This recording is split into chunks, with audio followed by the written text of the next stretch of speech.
ନମସ୍କାର ବନ୍ଧୁଗଣ, ଆପଣମାନେ କେବେ ନିଜକୁ ପଚାରିଛନ୍ତି କି ଆମେ କିଏ? ଏହି ବ୍ରହ୍ମାଣ୍ଡ କେମିତି ସୃଷ୍ଟି ହେଲା? ଜୀବନର ପ୍ରକୃତ ଶକ୍ତି କ'ଣ? ନିଦ୍ରା ବେଳେ କିଏ ଜାଗି ରହେ ଏବଂ ମୃତ୍ୟୁ ପରେ କ'ଣ ଅଛି? ହଜାର ହଜାର ବର୍ଷ ପୂର୍ବେ ଏହି ସମାନ ପ୍ରଶ୍ନ 6 ଜଣ ଜିଜ୍ଞାସୁ ଋଷିପୁତ୍ରଙ୍କ ମନରେ ଉଠିଥିଲା। ସତ୍ୟର ସନ୍ଧାନରେ ସେମାନେ ପହଞ୍ଚିଥିଲେ ମହର୍ଷି ପିପଳାଦଙ୍କ ଆଶ୍ରମରେ। ସେଠାରେ ପଚାରି ଯାଇଥିବା 6ଟି ପ୍ରଶ୍ନ ଏବଂ ମିଳିଥିବା ଦିବ୍ୟ ଉତ୍ତର ହିଁ ଆଜି ପ୍ରଶ୍ନୋପନିଷଦ ନାମରେ ପରିଚିତ। ଆସନ୍ତୁ ପ୍ରବେଶ କରିବା ଜ୍ଞାନ, ଆତ୍ମା ଓ ବ୍ରହ୍ମର ଏହି ଅଦ୍ଭୁତ ଯାତ୍ରା। କେବଳ ଗୋଟିଏ ପ୍ରଶ୍ନ ମଣିଷର ଜୀବନକୁ ବଦଳାଇ ଦେଇପାରେ। ମୁଁ କିଏ? ଏହି ସୃଷ୍ଟି କେମିତି ହେଲା? ମୃତ୍ୟୁ ପରେ କ'ଣ ଅଛି? ଏହି ପ୍ରଶ୍ନଗୁଡ଼ିକ ଆଜି ଯେପରି ଆମ ମନକୁ ଆନ୍ଦୋଳିତ କରେ, ସେହିପରି ହଜାର ବର୍ଷ ପୂର୍ବରୁ ମଧ୍ୟ ମଣିଷ ଏହାର ଉତ୍ତର ଖୋଜୁଥିଲା। ସେହି ସନ୍ଧାନରୁ ଜନ୍ମ ନେଇଥିଲା ଏକ ଅମର ଗ୍ରନ୍ଥ, ପ୍ରଶ୍ନ ଉପନିଷଦ। ଉପନିଷଦ କ'ଣ? ଉପନିଷଦ ଶବ୍ଦର ଅର୍ଥ ହେଉଛି ଗୁରୁଙ୍କ ନିକଟରେ ବସି ଜ୍ଞାନ ଲାଭ କରିବା। ବେଦର ଅନ୍ତିମ ଓ ସର୍ବୋଚ୍ଚ ଜ୍ଞାନକୁ ଉପନିଷଦ କୁହାଯାଏ। ଏଠାରେ କେବଳ ଧର୍ମୀୟ ଆଚାର ବିଷୟରେ ନୁହେଁ, ବରଂ ଜୀବନ, ଆତ୍ମା, ବ୍ରହ୍ମ ଓ ମୁକ୍ତି ବିଷୟରେ ଆଲୋଚନା କରାଯାଏ। ଏହି ଉପନିଷଦ ମାନଙ୍କ ମଧ୍ୟରୁ ପ୍ରଶ୍ନ ଉପନିଷଦ ଏକ ଅନନ୍ୟ ଗ୍ରନ୍ଥ, କାରଣ ଏହାର ସମ୍ପୂର୍ଣ୍ଣ ଶିକ୍ଷା ପ୍ରଶ୍ନ ଉତ୍ତର ଉପରେ ଆଧାରିତ। ଏହା ମହର୍ଷି ପିପଳାଦ ଓ ତାଙ୍କ 6 ଶିଷ୍ୟ ମଧ୍ୟରେ ପ୍ରଶ୍ନ ଓ ଉତ୍ତରର ଏକ ଯାତ୍ରା। ମହର୍ଷି ପିପଳାଦଙ୍କ ଆଶ୍ରମ ଘନ ଜଙ୍ଗଲ ମଧ୍ୟରେ ଏକ ଶାନ୍ତ ଆଶ୍ରମ। ଚାରିପଟେ ବୃକ୍ଷ, ପକ୍ଷୀ, କଳରବ ଏବଂ ବେଦ ମନ୍ତ୍ରର ଧ୍ୱନି। ଏହି ଆଶ୍ରମରେ ବାସ କରୁଥିଲେ ମହାନ ଋଷି ପିପଳାଦ। ତାଙ୍କ ଜ୍ଞାନର ଖ୍ୟାତି ଦୂର ଦୂରାନ୍ତରେ ବ୍ୟାପିଥିଲା। ଅନେକ ଜିଜ୍ଞାସୁ ତାଙ୍କ ପାଖକୁ ଆସୁଥିଲେ, କିନ୍ତୁ ସେ କେବଳ ଯୋଗ୍ୟ ଶିଷ୍ୟଙ୍କୁ ହିଁ ଜ୍ଞାନ ଦେଉଥିଲେ।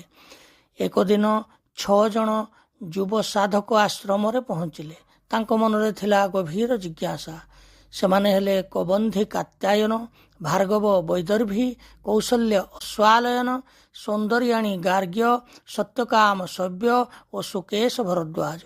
ସେମାନେ ସମସ୍ତେ ବେଦ ପଢ଼ିଥିଲେ, ଅନେକ ଜ୍ଞାନ ଅର୍ଜନ କରିଥିଲେ, କିନ୍ତୁ ତାଙ୍କ ମନରେ କିଛି ଅନୁତ୍ତରିତ ପ୍ରଶ୍ନ ରହିଯାଇଥିଲା। ସେମାନେ ଜାଣିଥିଲେ ପୁସ୍ତକ ପଢ଼ିଲେ ସବୁ ଜ୍ଞାନ ମିଳେ ନାହିଁ। କିଛି ସତ୍ୟ ଅଛି ଯାହାକୁ ହୃଦୟଙ୍ଗମ କରିବାକୁ ପଡ଼େ। ଋଷିଙ୍କ ନିକଟରେ ସେମାନେ ଆସି ଜିଜ୍ଞାସୁ ମନ ନେଇ ପହଞ୍ଚି ଯାଇଛନ୍ତି। ସେମାନେ ଗୁରୁଙ୍କୁ ପ୍ରଣାମ କରି କହୁଛନ୍ତି, ହେ ଭଗବାନ, ଆମେ ବ୍ରହ୍ମଜ୍ଞାନ ପାଇବାକୁ ଚାହୁଁଛୁ। ପିପଳାଦ ଋଷି ସେମାନଙ୍କୁ ଦେଖି ମୃଦୁ ହସିଲେ ଏବଂ ତୁରନ୍ତ ଉତ୍ତର ଦେଲେ ନାହିଁ। ସେ କହିଲେ, 1 ବର୍ଷ ପର୍ଯ୍ୟନ୍ତ ତୁମେ ତପ ଆଚରଣ କର। ତୁମ ତପସ୍ୟା, ବ୍ରହ୍ମଚର୍ଯ୍ୟ ଓ ଶ୍ରଦ୍ଧାର ସହିତ ଏଠାରେ ବାସ କର। ତାପରେ ତୁମେ ଯାହା ପଚାରିବ, ମୁଁ ତାର ଉତ୍ତର ନିଶ୍ଚିନ୍ତ ଦେବି। ଏହା ଥିଲା ସେମାନଙ୍କର ପ୍ରଥମ ପରୀକ୍ଷା, କାରଣ ସତ୍ୟ ଜ୍ଞାନ କେବଳ ବୁଦ୍ଧିରେ ନୁହେଁ, ଶ୍ରଦ୍ଧା, ଧୈର୍ଯ୍ୟ ଓ ଅନୁଶାସନରେ ମଧ୍ୟ ପ୍ରାପ୍ତ ହୁଏ। ସମୟ ବିତିଗଲା। 6 ଜଣ ଶିଷ୍ୟ ନିଷ୍ଠାର ସହିତ ଗୁରୁଙ୍କ ସେବା କଲେ, ତପସ୍ୟା କଲେ, ନିଜ ମନକୁ ଶୁଦ୍ଧ କଲେ ଏବଂ 1 ବର୍ଷ ପରେ ଗୁରୁ ସେମାନଙ୍କୁ ପ୍ରଶ୍ନ କରିବାର ଅନୁମତି ଦେଲେ। ତାପରେ ଆରମ୍ଭ ହେଲା ଭାରତୀୟ ଦର୍ଶନର ଏକ ଅଦ୍ଭୁତ ସଂଳାପ। ପ୍ରଥମ ପ୍ରଶ୍ନ, ସୃଷ୍ଟି କେଉଁଠାରୁ ଆସିଲା? ଦ୍ୱିତୀୟ ପ୍ରଶ୍ନ, ମନୁଷ୍ୟକୁ କେଉଁ ଶକ୍ତି ଧାରଣ କରୁଛି? ତୃତୀୟ ପ୍ରଶ୍ନ, ପ୍ରାଣର ଉତ୍ପତ୍ତି କେଉଁଠାରୁ? ଚତୁର୍ଥ ପ୍ରଶ୍ନ, ନିଦ୍ରା ଓ ସ୍ୱପ୍ନର ରହସ୍ୟ କ'ଣ? ପଞ୍ଚମ ପ୍ରଶ୍ନ, ଓଙ୍କାର ଉପାସନାର ଫଳ କ'ଣ? ଏବଂ ଶେଷ ପ୍ରଶ୍ନ, ଷୋଡ଼ଶ କଳାସମ୍ପନ୍ନ ପୁରୁଷ କିଏ? ଏହି 6 ପ୍ରଶ୍ନ ଉତ୍ତରରେ ଲୁଚିଛି ଜୀବନର ଚେତନା ଓ ପରମ ସତ୍ୟର ରହସ୍ୟ। ପ୍ରଶ୍ନ ଉପନିଷଦ ଆମକୁ ଏକ ଅଦ୍ଭୁତ ଶିକ୍ଷା ଦିଏ।